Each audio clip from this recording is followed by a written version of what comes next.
gerçekten çok önemli bir gün. Çok mutlu olduğum, çok gurur duyduğum bir gün.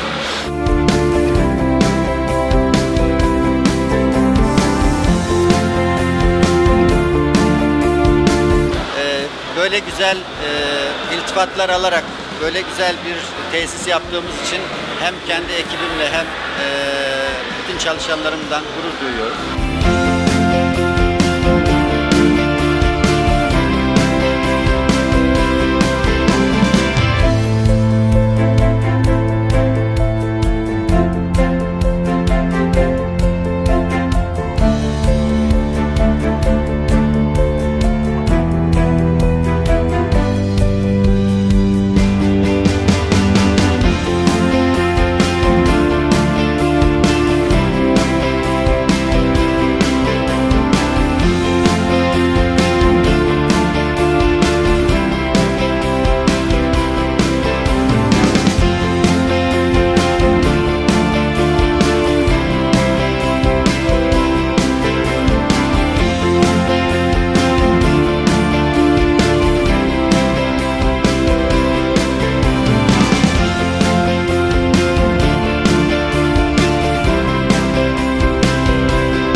Hedefi de 2000 kişiye ulaşmak ve 3 yıl içerisinde 55 milyon euro ihracat yapmak gibi bir hedefi var.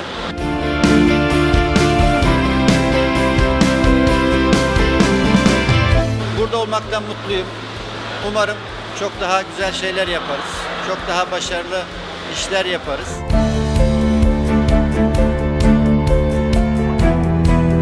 İş halkına, bize destek olan herkese çok teşekkür ediyorum.